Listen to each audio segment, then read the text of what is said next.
Buenas tardes. Vamos a revisar ahora en estos minutos que nos quedan un poco sobre lo que es los aspectos semiológicos de los hallazgos a la anamnesis, al examen físico, de lo que son las enfermedades que afectan al árbol bronquial. Y para esto, y antes de entrar de lleno al síndrome que nos va a ocupar la mayor extensión de esta presentación, bueno, yo voy a apagar mi celular y les pido que hagan lo mismo.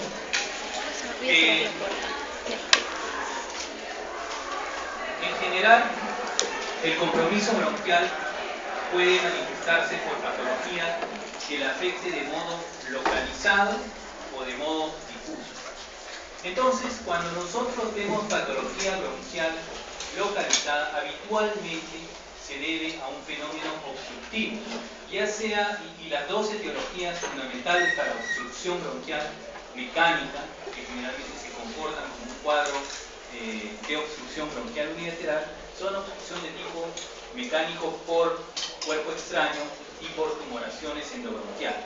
Entonces, cuando ustedes encuentren un cuadro obstructivo bronquial, es decir, las manifestaciones que vamos a ver en las siguientes diapositivas, pero lo encuentren solamente localizado en un segmento pulmonar, piensen más bien en un problema de obstrucción mecánica, ya sea, como les repito, por cuerpo extraño o por una neoplasia con componente endobronquial. Dicho esto, el resto de la clase vamos a referirnos a lo que es la manifestación prácticamente de todas las enfermedades que afectan a los bronquios de manera difusa, que es el síndrome de hiperreactividad bronquial, y que es el que ustedes van a ver con mucha frecuencia en la práctica clínica, ¿no? Entonces, el síndrome de hiperreactividad bronquial, esta es una definición clásica que nos menciona el elemento común a todas estas condiciones que generan hiperreactividad bronquial, que consiste en un estrechamiento bronquial excesivo como consecuencia de una respuesta broncoconstrictora anómala de las vías aéreas a diversos agentes.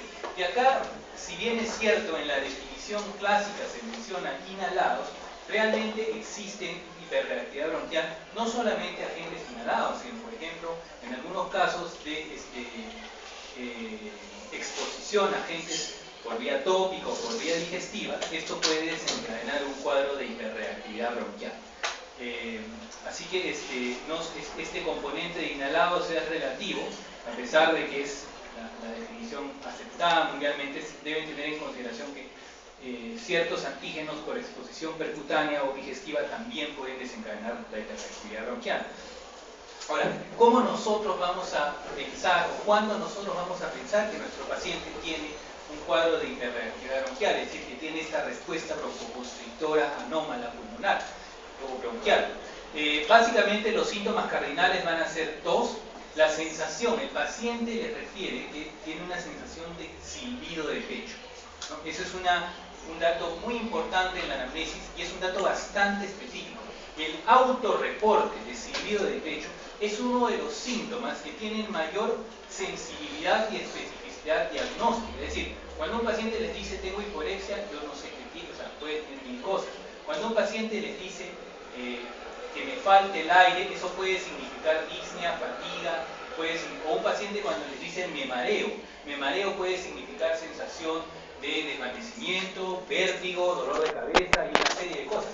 Pero cuando un paciente le dice, doctor, me silba el pecho, ese síntoma, denle valor, porque ese síntoma nos indica casi con certeza que este paciente tiene una obstrucción bronquial de alguna etiología, ¿no? Y como otros síntomas también tenemos la presencia de disnea, sobre todo cuando es un espasmo bronquial masivo, digamos, y la presencia de tos y expectoración cuando la hiperreactividad bronquial obedece a una enfermedad de naturaleza inflamatoria, como son la mayoría de ellas. Y al examen físico, lo que nosotros, digamos, los marcadores más importantes son dos, que son uno, la presencia de sibilancias, y otro es la expiración prolongada. Y esto es muy importante que lo recuerden, porque las sibilancias O sea, para que haya una sibilancia, el estrechamiento bronquial tiene que alcanzar determinado calibre. Si no, no va a sonar la sibilancia. Sin embargo, un hallazgo que se puede encontrar en muchos casos, incluso antes de que la sibilancia sea clínicamente evidente, es la prolongación de la fase expiratoria. Por eso es muy importante que ustedes escuchen ruidos traqueobronquiales normales, es decir, agarren a todas las personas que puedan y escuchen inmediatamente por debajo de la tráquea, van a escuchar el ruido traqueobronquial, y escuchen la fase inspiratoria y expiratoria, y más o menos vean el tiempo que demora esta fase expiratoria. En los pacientes con asma, en pacientes con cuadros de hiperreactividad bronquial, ustedes van a notar una prolongación notable de la fase expiratoria, y esto es un dato importante en aquellos pacientes que no cursen con sibilancia, ¿no? Y la sibilancia es un ruido similar a un silbido que se produce, pues, lógicamente en la expiración. Puede ser, cuando ya el estrechamiento bronquial es muy marcado, puede producirse tanto en la inspiración como en la expiración. Sin embargo, clásicamente en la sibilancia, o en la mayoría de casos, el componente expiratorio es el dominante. Y esto es por una razón. Si nosotros, y es lo que nos ayuda también un poco a distinguirlo de lo que es obstrucción de vías aéreas superiores, porque cuando un paciente tiene obstrucción de vías aéreas superiores, también van a encontrar un sonido que puede semejar un silbido. Generalmente es un silbido, entre comillas, pero de tono más grave, y por eso es que se conoce como cornaje o estridor, ¿no? Ahora, en la inspiración, ¿por qué ocurre? Entonces, ¿por qué la sibilancia es en expiración? Normalmente cuando el paciente toma aire, y esto, imagínense que este cilindro es el parénquima pulmonar y estos son las vías bronquiales, entonces en la inspiración se genera una presión negativa intratorácica, entonces se genera una expansión de todo el contenido pulmonar y por lo tanto una dilatación a nivel bronquial, mientras que por fuera de la caja torácica, en las vías aéreas superiores, lo que esa presión negativa va a hacer que haya una tendencia al colapso. Por eso, cuando una persona tiene una obstrucción glótica, una obstrucción de las vías aéreas superiores, lo que vamos a encontrar es este ruido que se exacerba en la inspiración, que es el momento donde colapsa la vía aérea superior y más bien se dilata la vía aérea inferior. Mientras que en la expiración lo que ocurre es el pulmón, por medio de las fuerzas de retracción elástica, volver a su tamaño normal, lo que se genera es una compresión de la vía respiratoria. Y por lo tanto, si había algún grado de obstrucción, al cerrarse los bronquios, esto va a hacerse mucho más patente. Por el contrario, las vías aéreas extratorácicas más bien van a separarse y dilatarse. Entonces, cuando nosotros tengamos un problema de obstrucción de la vía bronquial, lo que vamos a encontrar es una obstrucción que se hace mucho más patente en expiración que en inspiración. Y el fenómeno contrario ocurre para las vías aéreas superiores. Eso, finalmente, en conclusión, explica el por qué los pacientes con obstrucción de la vía aérea lo que tienen es un estridor de naturaleza inspiratoria, y los pacientes con obstrucción bronquial, con hiperreactividad bronquial, lo que tienen es una sibilancia característicamente expiratoria, que sin embargo, ojo, puede volverse, y cuando el calibre del bronquio se estrecha más, también va a haber obstrucción en inspiración, y van a encontrarla inspiratoria y expiratoria. Y cuando el calibre disminuye aún más, simplemente va a dejar de transmitir el sonido, y eso se denomina un tórax silente.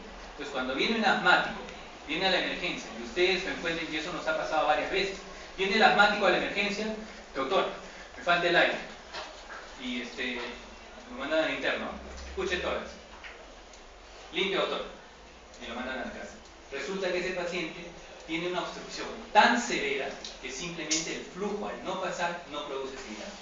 Entonces, el tórax silente es un signo ominoso. Cuando un paciente asmático en crisis, disneico, no escuchan la sibilancia, es un factor de mal pronóstico, y ese paciente generalmente se va a ir en estatus asmático si ustedes no manejan rápidamente.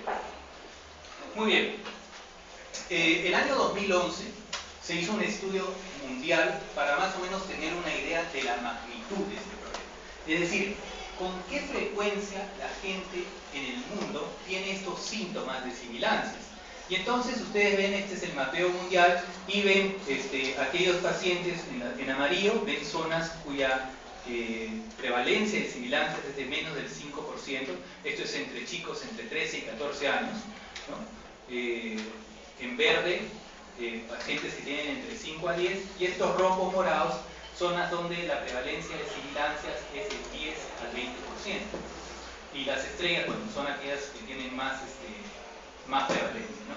Entonces, el Perú, a nivel mundial, está en una zona intermedia, pero vean que la frecuencia de síntomas de asma, es decir, acá se les preguntó básicamente a chicos escolares entre 13 y 14 años, se les preguntó si alguna vez, si en el transcurso del último año, habían tenido ataques de silbido de pecho.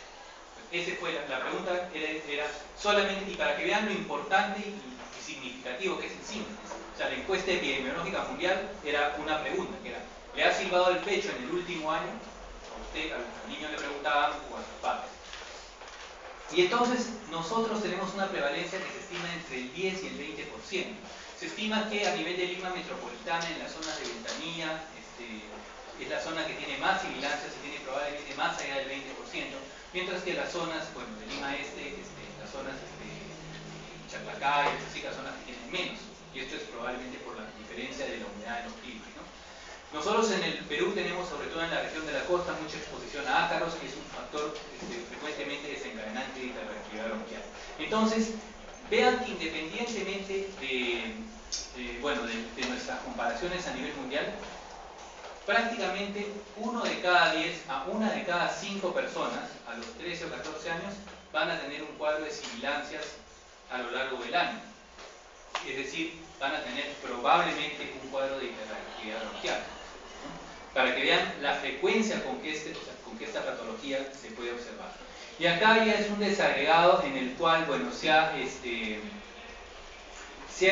solamente se ha escogido aquellos pacientes que tenían más de 4 veces sibilancias en el año. Es decir, estos pacientes son los que un paciente que reporta más de 4 episodios de sibilancias al año, prácticamente es un diagnóstico en general en un niño de 13 a 14 años, casi con seguridad es un diagnóstico de asma.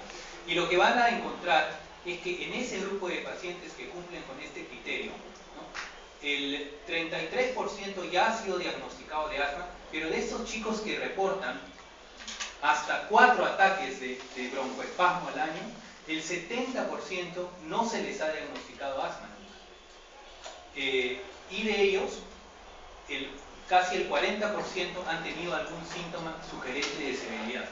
¿Y eso por qué? Porque en el Perú el diagnóstico de asma es un diagnóstico también que tiene cierto estigma.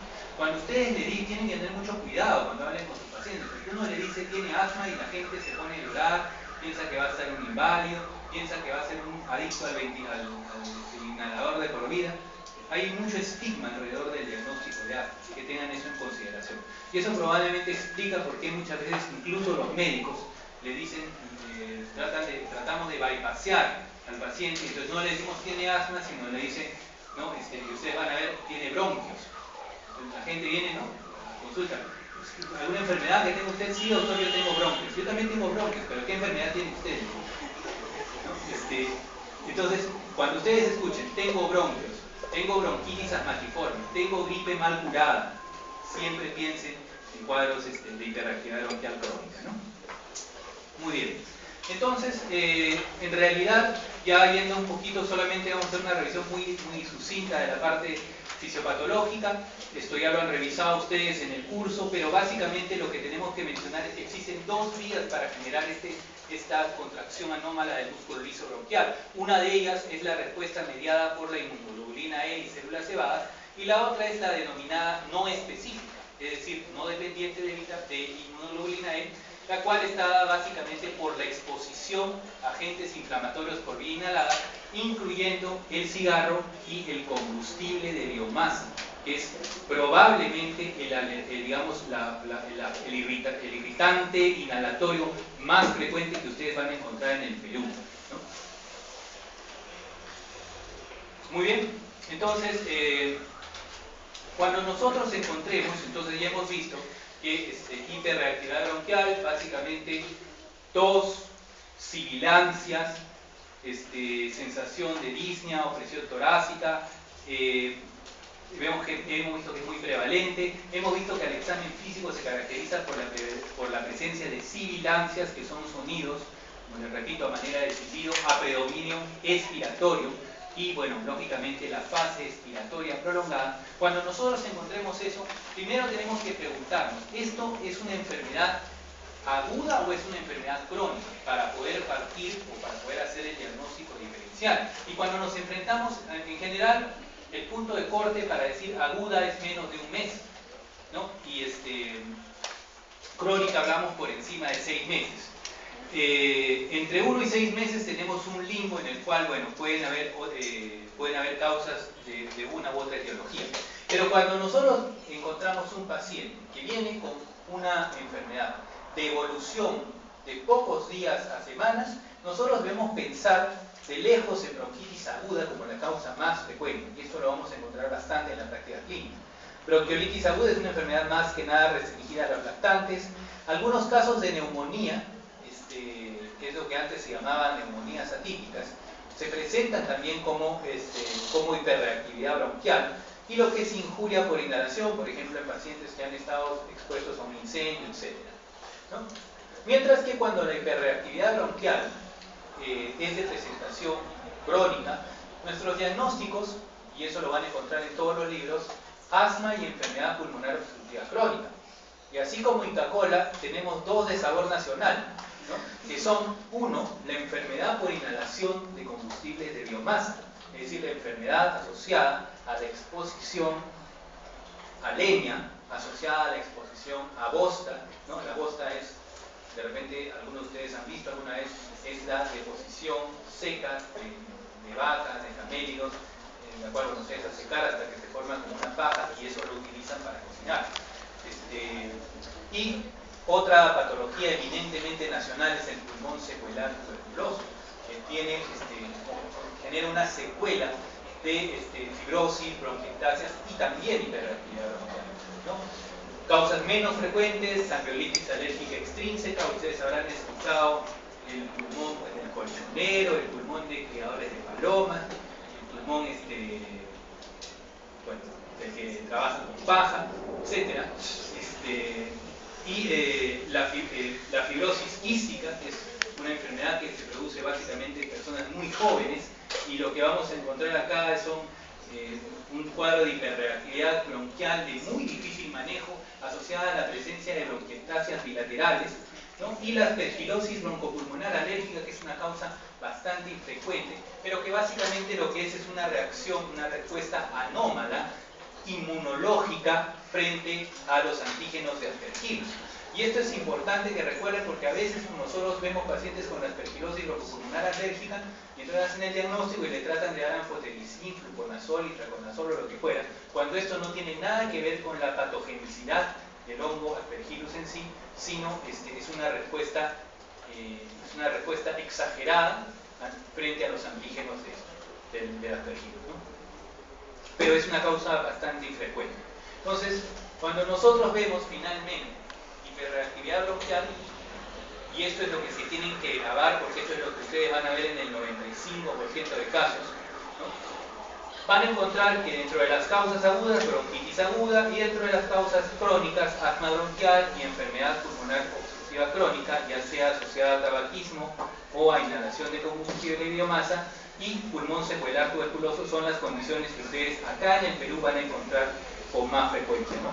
Y acá solamente un acápite, en el sentido en que acá estamos poniendo enfermedad pulmonar obstructiva crónica y que puede ser asociada a tabaquismo o inhalación de biomasa, pero ojo que, si bien es cierto, una de las causas de POC, enfermedad pulmonar obstructiva crónica, es la enfermedad por inhalación de combustible de biomasa.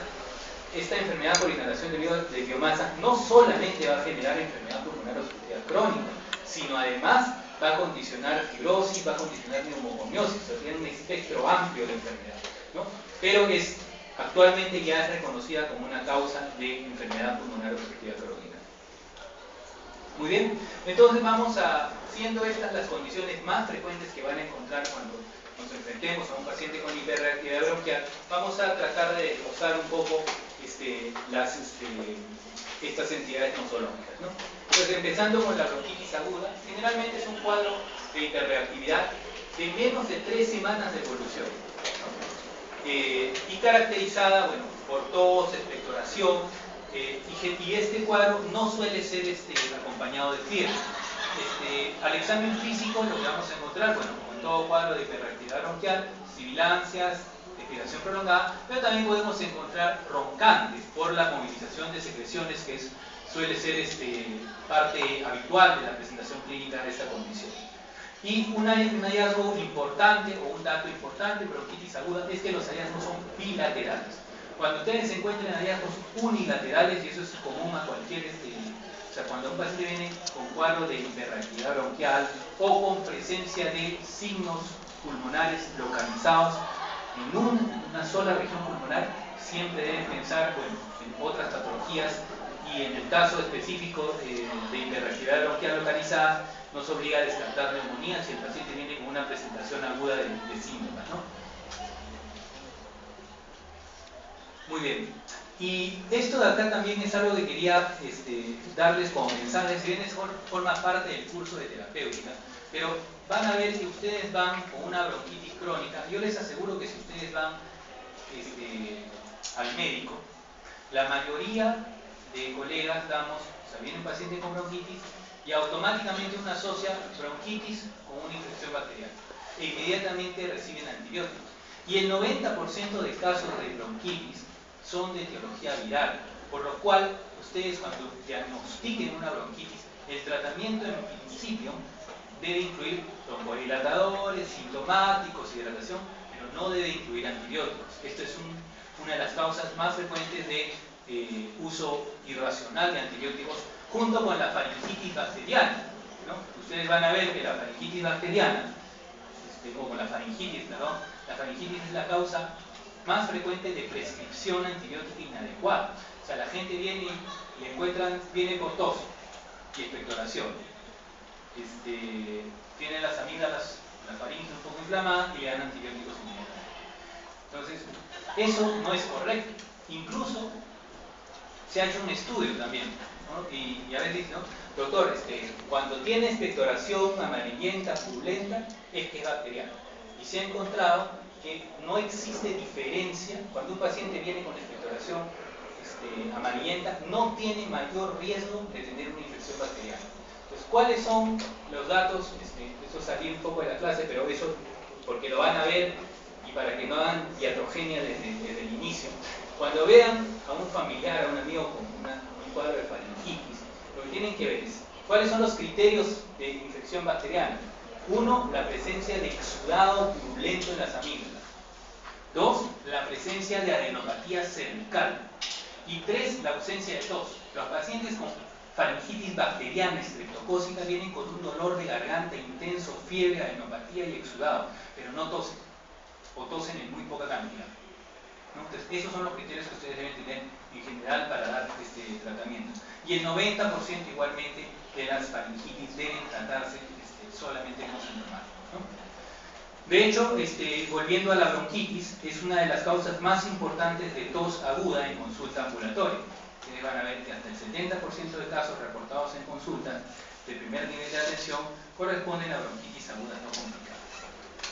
Muy bien, y ahora ya vamos a ir a las causas de la reactividad bronquial, digamos, de comportamiento crónico. Y asma bronquial probablemente es lo que ustedes más van a ver, seguramente algunos de ustedes deben tener asma, porque es una condición muy frecuente en nuestro medio. Y el asma bronquial está definido como un problema inflamatorio crónico, y esto es muy importante que recuerden. El asma bronquial es una enfermedad de naturaleza inflamatoria, y por lo tanto el tratamiento del asma tiene que ir abocado a atacar la inflamación. Y esta inflamación causa episodios recurrentes de disnea, opresión torácica, tos, y una cosa importante es que estos pacientes tienen estos síntomas en la noche, predominantemente en la noche o madrugada. Y a diferencia de otras condiciones, un aspecto importante para el diagnóstico del asma es que la obstrucción de la vía aérea es una obstrucción reversible. Es decir, si ustedes tienen un cuadro de obstrucción bronquial asociado a asma, ustedes dan manejo con antiinflamatorios, es decir, esteroides en este caso, con broncodilatadores, y ustedes van a encontrar una reversión, van a encontrar una recuperación de los volúmenes pulmonares. Entonces, el asma es un cuadro de hiperreactividad bronquial que tiene, en primer lugar, una naturaleza inflamatoria crónica. En segundo lugar, una característica en la anamnesis, ese es el típico caso de una enfermedad crónica reagudizada. Tiene un curso generalmente de tipo intermitente. Entonces van a ver en la anamnesis esta enfermedad la pueden encontrar como intermitente o crónica reagudizada, ¿no? Esa es la típica enfermedad también en la que es importante identificar el tiempo de enfermedad por un lado y el episodio actual por otro, ¿no? Es algo que siempre suele generar equivocaciones, ¿no? Y bueno, retornando al punto, es que el asma tiene estas tres condiciones que son cardinales para su diagnóstico. Es un cuadro inflamatorio crónico, los episodios son recurrentes, es decir, una enfermedad intermitente de naturaleza generalmente con episodios, una enfermedad episódica, y que tiene una obstrucción reversible del flujo aéreo. Estos son los componentes más importantes del asma, ¿no? Y el asma clásicamente se ha ligado pues a la activación de células cebadas por alergenos producto de la interacción entre células T y células B van a generar la producción específica de anticuerpos IgE que se van a fijar al mastocito, y ante una nueva exposición al alergeno se va a desencadenar la liberación de mediadores. Y esto va a tener dos efectos fisiológicos. Y eso también es muy importante que lo recuerden para cuando ustedes hagan terapéutica posteriormente. Cuando ustedes tienen un ataque de asma ante una exposición alergénica o en general en cualquier episodio agudo de asma, siempre existen dos tipos de respuestas. Una respuesta que se denomina temprana y cuyo componente más importante es la broncoconstricción aguda. Es decir, el paciente, la respuesta temprana frente a la exposición a un alergeno conocido, rápidamente hace broncoespasmo. Y solo después de algunas horas aparece la respuesta tardía, que se caracteriza ya por la llegada o por el aflujo de células inflamatorias, eosinófilos, neutrófilos, hacia la pared bronquial, lo cual genera edema de la pared, genera infiltración por células inflamatorias.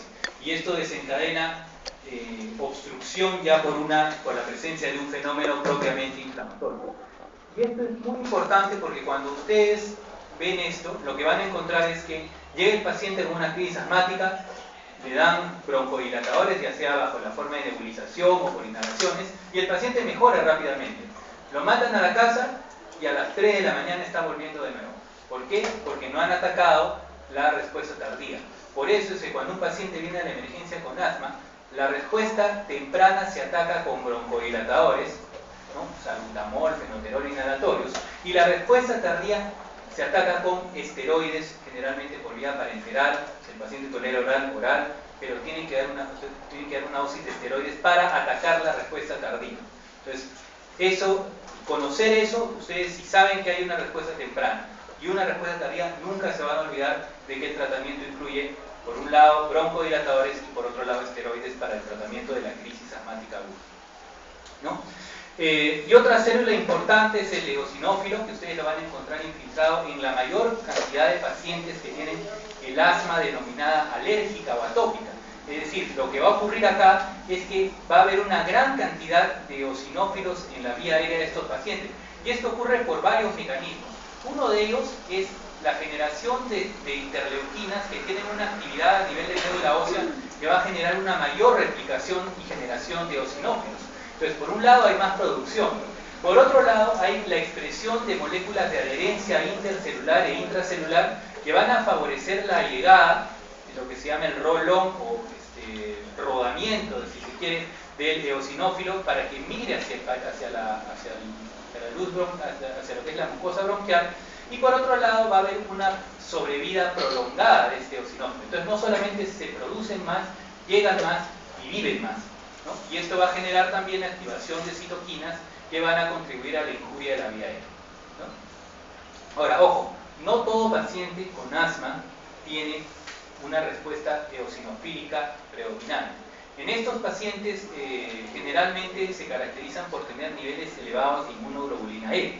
Y es importante tener en consideración esto porque actualmente está haciendo una terapia bastante promisoria, es el generar anticuerpos que bloqueen a la inmunoglobulina E y de este modo cortar este circuito inflamatorio. Pero eso es en los pacientes que tienen un asma predominantemente alérgica con altos niveles de IgE en suero. Ahora, ¿cuál es la resultante de esta hiperreactividad bronquial, de este fenómeno de inflamación bronquial a largo plazo? Si esto es lo que ustedes recuerdan, el epitelio respiratorio, que es un epitelio pseudoestratificado, cilíndrico, ciliado, con algunas células caliciformes y un estroma delgado, vean cómo en un paciente con asma de manera crónica ocurre un proceso que se denomina de remodelamiento, en el cual hay un incremento por el fenómeno inflamatorio, hay un incremento de la parte del depósito de colágeno a nivel de la membrana basal, hay un exceso de producción de células caliciformes productoras de moco y encuentran también un infiltrado celular en toda la mucosa, ¿no? Muy bien, entonces, ¿cuándo nosotros debemos considerar el diagnóstico de asma? ¿No? No solamente cuando nosotros encontremos un paciente con sibilantes, porque el paciente que viene silbando, generalmente viene el portero y le dice, doctor, ahí viene un asmático, ¿no? Ustedes tienen que ir un poquito más allá, ustedes son médicos, entonces hay algunos otros síntomas, por ejemplo, los pacientes con tos crónicas, que no tienen etiología, sobre todo aquellos episodios de tos que tienen un predominio nocturno, ¿no? La sensación, recurrente de silbido de pecho, episodios de disnea recurrente o depresión torácica recurrente, y la característica, cuando un paciente venga con síntomas respiratorios de predominio nocturno, siempre piensen en asma en su diagnóstico diferencial. Y si hay un desencadenante específico, o sea, si ustedes ven el paciente que apenas se expone a un animal con pelaje, aerosoles, cambio de temperatura, drogas, ejercicio, polen, tabaquismo, genera un cuadro de síntomas respiratorios, también puede empezar en asma, ¿no? Y para que vean también una cosa importante es que la severidad del asma, nosotros tenemos dos parámetros, la clínica y la espirometría. Entonces, cuando ustedes vean, esto lo van a ver más en neumología y no lo copien ni lo aprendan, pero es solamente por ahora. El asma, nosotros la clasificamos en asma leve intermitente. El asma leve intermitente es el típico paciente que viene porque 3 o 4 veces al año tiene estos resfríos mal curados, que le da una gripe y se queda con 2-4 semanas. Ese es un cuadro típico de asma leve intermitente, es decir, un paciente que tiene síntomas ocasionales, muy pocas veces síntomas nocturnos y no tiene alteraciones en la espirometría. El paciente que tiene asma leve persistente ya tiene un poco de actividad, de limitación de la actividad física y aparecen cambios en la espirometría. Fundamentalmente, si bien es cierto, todavía el volumen expiratorio forzado al primer segundo es normal, empieza a ver lo que hay es una variabilidad del flujo expiratorio pico. Y esto es muy importante, los pacientes con asma deben tener un flujómetro, que es un tubito por el cual el paciente cuando se siente mal sopla. Y ustedes ven, si ese flujo el flujo pico empieza a disminuir, ese paciente muy posiblemente le viene una crisis asmática. Entonces el paciente ya debe participar de su cuidado, ¿no? Entonces cuando hay una variabilidad alta del flujo pico, esto es un indicativo de asma. Los pacientes con asma moderada ya son los pacientes que tienen síntomas diarios y que tienen ya alteraciones en la espirometría con disminución del volumen expiratorio forzado al primer segundo, ¿no?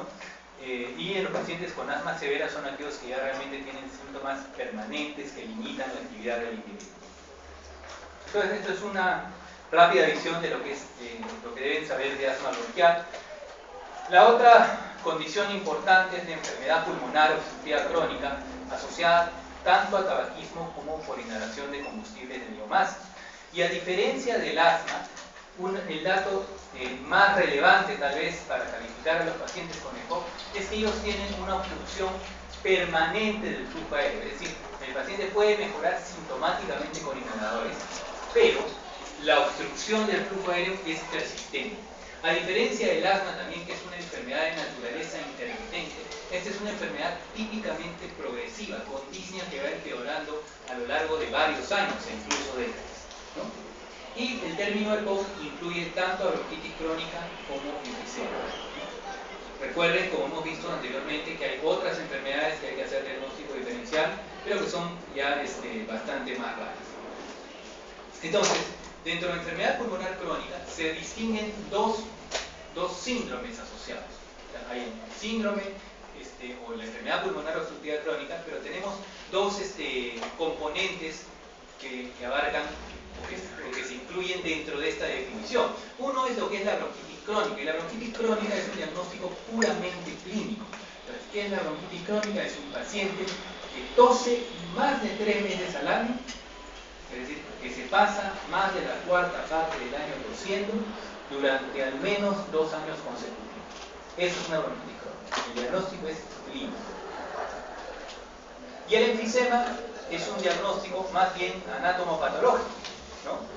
En donde lo que ustedes van a encontrar es una disrupción anatómica caracterizada por la destrucción del pulmón distal a la vía aérea pequeña. Entonces, bueno, pero no vamos a hacer a todo paciente con sospecha de enfisema, no le vamos a hacer una biopsia pulmonar para objetivar el diagnóstico. Entonces nosotros podemos aproximarnos al enfisema mediante lo que se conoce como síndrome enfisematoso. Es decir, esto de acá que ustedes ven, y esto les va a permitir explicar las características del síndrome enfisematoso, lo que ven es destrucción de lo que es la zona alveolar, destrucción de los sacos alveolares del tejido conjuntivo, dando lugar a grandes espacios aéreos sin funcionamiento. Es decir, tienes mucho aire, pero no te sirve de nada. Eso es lo que ocurre. Y por otro lado, como tenemos una destrucción de las estructuras de soporte, lo que va a ocurrir es que el aire va a entrar y en expiración la vía aérea se va a colapsar. Como no tiene un sostén adecuado al tejido conectivo, entonces la vía aérea es fácilmente colapsada. Entonces los pacientes con enfisema lo que van a hacer es un fenómeno de válvula, en el cual el aire va a entrar y no va a poder salir. Y eso va a hacer que, a manera de un inflador, van a empezar a generar una expansión de su tórax. Y eso es lo que vamos a encontrar en el examen. A la inspección vamos a encontrar lo que es respiración con labios entrecerrados. Entonces, en un esfuerzo para no colapsar su vía aérea, el paciente va a respirar con los labios entrecerrados, ¿no? Va a tener una respiración así. Y vamos a encontrar un aumento del diámetro anteroposterior torácico, es decir, un tórax en tormento. A la palpación, debido a que el aire no es un buen transmisor del sonido, va a haber una disminución del frémito vocal, de las vibraciones vocales. Y a la percusión, como es un pulmón lleno de aire no funcionante, vamos a encontrar hipersonoridad. Y a la auscultación, como en la mayoría de casos de hiperactividad bronquial, expiración prolongada y similares. Entonces, esto conforma el cortejo sintomático del síndrome enfisematoso. Entonces, tenemos dos patrones clásicos, lo que se llama el soplador rosado, o tipo A o enfisematoso, que es lo que acabamos de revisar, pacientes muy disnéicos, poca tos, y son pacientes demasiados, pero con un diámetro anteroposterior muy marcado, y el abotagado azul, que corresponde al paciente bronquítico crónico, que se denomina EPOC tipo B o bronquítico, y que usualmente es un paciente con sobrepeso, cianótico, edematoso, con hepatomegalia, porque estos pacientes, los bronquíticos crónicos, tienen más frecuencia de hipertensión pulmonar, y esta hipertensión pulmonar los lleva a la falla cardíaca derecha, o cor pulmonar, ¿no? Y este cor pulmonar genera todo el cuadro de insuficiencia cardíaca derecha, caracterizado por edemas, hepatomegalias, etc., ¿no? Sin embargo, estos son los espectros, o sea, es muy raro que un paciente solo tenga enfisema o solo tenga bronquitis, y los prototipos clásicos son difíciles de encontrar. Y en realidad lo que está evidenciado es que los pacientes con EPOC tienen una combinación de ambos, ¿no? Es decir, la gran mayoría de pacientes van a encontrar algunos signos de bronquitis, algunos signos de síndrome enfisematoso. ¿Cuáles son las claves desde el punto de vista diagnóstico? Uno, la edad de presentación. Los pacientes con enfisema, con enfermedad pulmonar obstructiva crónica, se presentan en las últimas décadas de la vida. Siempre duden del diagnóstico de asma, por ejemplo, cuando un paciente le diga, no, mi abuelita de 80 años me acaban de diagnosticar asma. Eso es muy poco probable que sea asma, ¿no? El asma es una enfermedad que aparece en etapas tempranas de la vida, ¿no? La disnea de esfuerzo suele ser el síntoma dominante. O sea, la disnea es una enfermedad, una condición, una presentación característica de los pacientes con enfermedad pulmonar obstructiva crónica. Se pueden presentar con tos, expectoración, infecciones pulmonares a repetición, y ya en los casos más severos, en los casos terminales, vamos a encontrar cambios asociados a la hipoxemia, pacientes cianóticos, policitémicos, con cambios en la personalidad, o la hipercapnia, que es lo que ocurre, por ejemplo, cuando experimentalmente ustedes ponen a alumnos 2 horas a recibir clases seguidas, el ambiente se carga de CO2, ¿no? Y entonces empiezan a tener somnolencia y tendencia al sueño, al desvanecimiento. Eso explica por qué no es que la clase no esté interesante, sino están encefalopáticos, ¿no? Bueno, y aparte de mente aburrida de clase, ¿no? Sobre todo si ya tienen la de grava del año anterior, ¿no? Bueno, entonces, y bueno, ya cuando cuando esto ya avanza a lo largo del tiempo, vamos a encontrar el tórax entonel que habíamos mencionado y el cor pulmonale. ¿Qué es el cor pulmonale? Lo repetimos nuevamente, es lo que habíamos explicado hace un momento. Cor pulmonale es la insuficiencia cardíaca, generalmente en cámaras derechas, que es originada a partir de una enfermedad pulmonar crónica, generalmente de naturaleza inflamatoria. ¿Por qué ocurre? El mecanismo fisiopatológico es que la enfermedad pulmonar genera hipoxemia crónica. La hipoxemia crónica, hipertensión pulmonar. Y la hipertensión pulmonar, a su vez, sobrecarga el ventrículo derecho hasta que este se torne insuficiente. Entonces, el cor pulmonar es la falla cardíaca derecha producto de una enfermedad pulmonar. Muy bien. Esto es un ejemplo de tórax entonel. Ustedes pueden ver cómo el diámetro antero-posterior acá es prácticamente igual al diámetro transverso de esta señora que tenía pues, un problema que en este caso era secundario a una enfermedad por inhalación de biomasa. Entonces, bueno, ¿cuáles son los factores de riesgo? Generalmente ustedes van a encontrar que el mayor factor de riesgo es el tabaco, en toda la literatura que ustedes van a revisar. Sin embargo, en nuestro medio, y eso es algo que falta estudiar, no hay muchos estudios epidemiológicos, cuál es la etiología del EPOC en el país, pero ciertamente, si no es la primera, una de las primeras debe ser la enfermedad por inhalación de biomasa.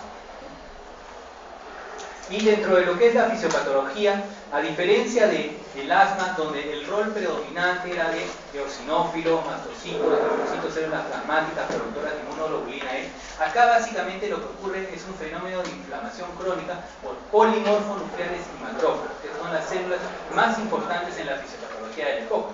Y es por esto que en estos pacientes, por ejemplo, muchas veces damos esteroides inhalados y no tienen el mismo efecto que en pacientes con asma, ¿no?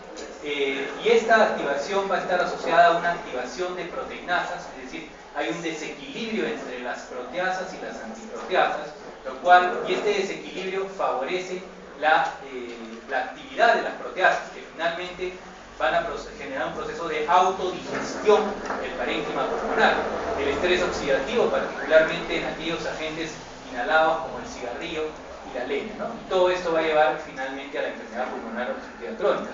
Y como ustedes pueden ver, y eso es lo que comentábamos hace un momento, por un lado vamos a tener exceso de producción de moco, y esto va a generar el cierre de la vía aérea. Y por otro lado, y esto es importante, vean cómo normalmente si tenemos, este es nuestro alveolo normal, y hay hay estructuras que lo mantienen unidos a otros alveolos, y estas estructuras de tejido conectivo como que tensan al alveolo. Entonces cuando hay, o en este caso más que el alveolo es un bronquiolo respiratorio, cuando esto de acá hay la expiración y tiende a colapsar, esto es sostenido por fibras elásticas, entonces no se genera colapso bronquiolar. En cambio, cuando nosotros tenemos un fenómeno de destrucción del parénquima pulmonar circundante, durante la fase expiratoria va a ser mucho más fácil que colapse. Entonces, estos bronquiolos van a colapsar muy fácilmente.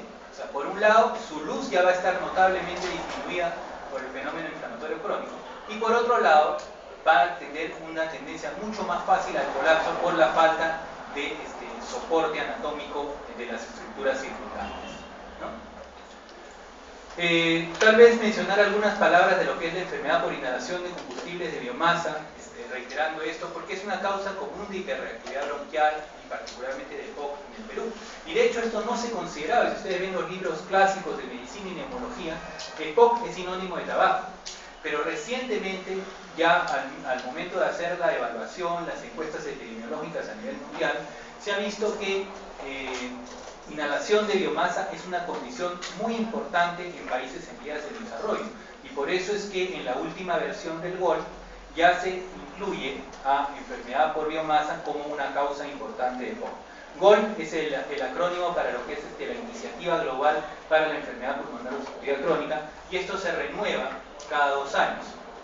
Y desde el 2010, como les digo, ya está recién, y miren, a pesar de que esto tiene tanto tiempo, recién hace pocos años se reconoce a la enfermedad pulmonar obstructiva crónica como una causa importante, ¿no? Sin embargo, ¿cuál es su incidencia? ¿Cuál es su prevalencia? No se conoce realmente en el Perú, ¿no?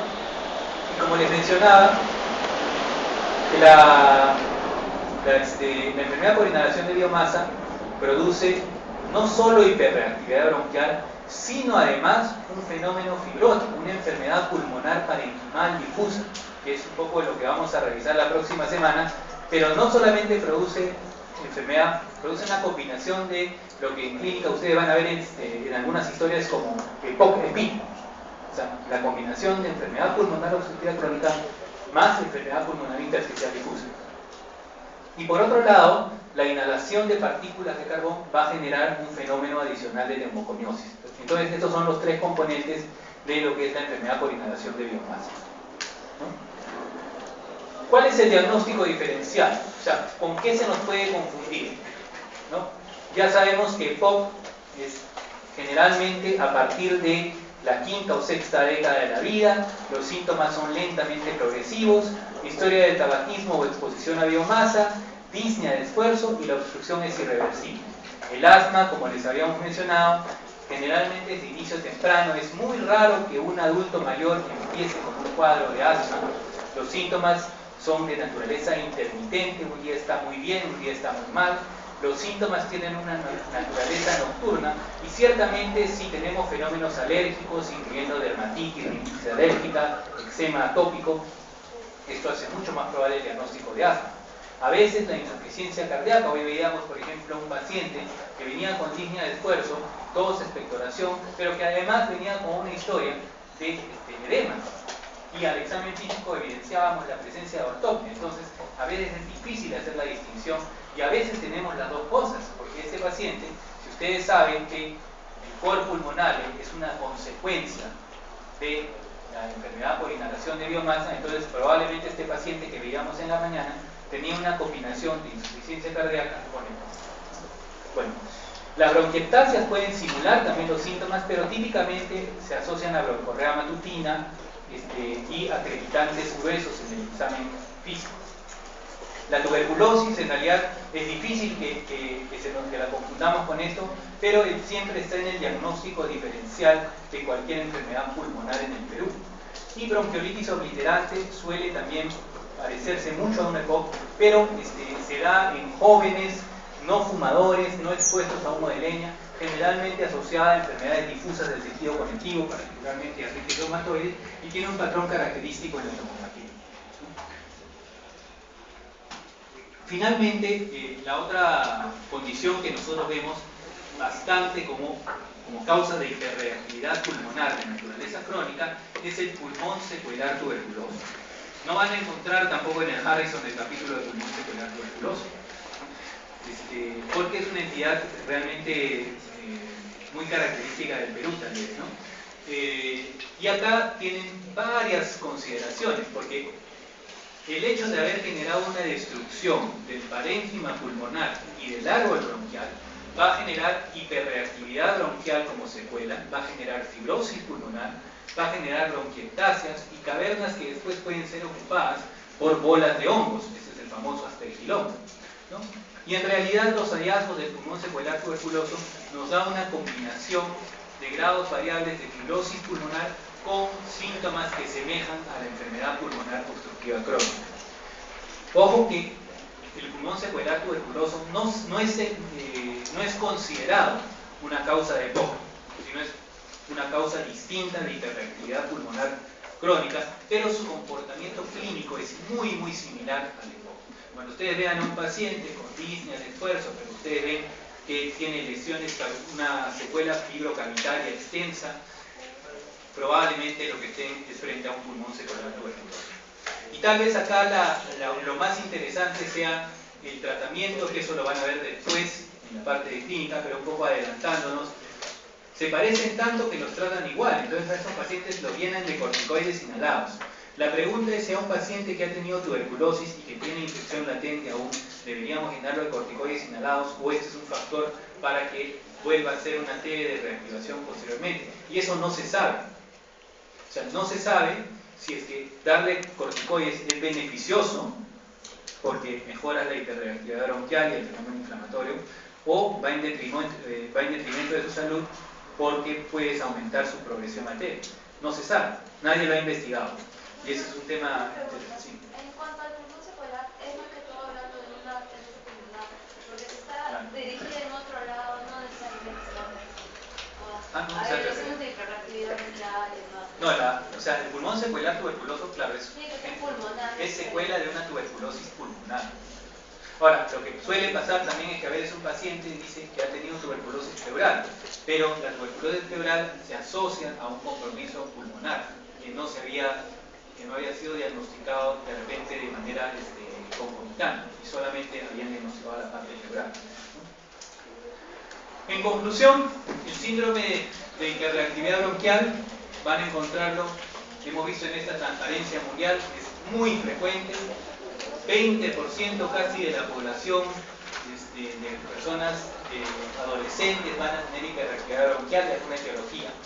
La causa más común de presentación aguda es la bronquitis aguda, y en el caso de hiperreactividad pulmonar, hiperreactividad bronquial crónica, tenemos que pensar en asma, EPOC, dentro de EPOC, tabaquismo y enfermedad por inhalación de biomasa, y finalmente pulmón secuelar tuberculoso en nuestro medio, que estas dos últimas, tanto el pulmón secular como la enfermedad por inhalación de biomasa, son condiciones bastante frecuentes. Nosotros muchísimas veces vemos pacientes como EPOC, como EPIC, pero no vemos pulmón secuelar tuberculoso, no vemos enfermedad por inhalación de combustible de biomasa como diagnósticos en nuestra historia clínica, ¿no? Y es algo que tenemos que empezar a presentar. Bueno, estos son solamente las referencias. Y también, bueno, a estas referencias quería también adicionarles, y se los he dejado en el escritorio. Este es el último reporte global del asma, es decir, cómo va el asma en el mundo, por si tienen interés en seguirlo. Bueno, eso sería todo, y no sé, ¿tienen preguntas? Antes de que se vaya, dejen que sus compañeros hagan preguntas. A ver. Una consulta, ¿cuál sería la diferencia principal, o si hay una diferencia en realidad entre el asma leve y la bronquitis aguda a repetición? Porque en realidad pareciera que fueran crónicos, o sea, cuadros bastante similares, inclusive tienen hasta el mismo tratamiento, en realidad. Claro, es difícil cuando una persona relativamente joven, y eso sucede mucho en la consulta, viene a la consulta con un cuadro de pocos días de evolución, tos, expectoración, sibilancia. Entonces, si es la primera vez que le da, probablemente sea una bronquitis aguda. Si es la segunda vez que le da, no sabemos. Si es la tercera vez que le da, de repente es un asma. Entonces, realmente a veces lo que uno tiene que ver es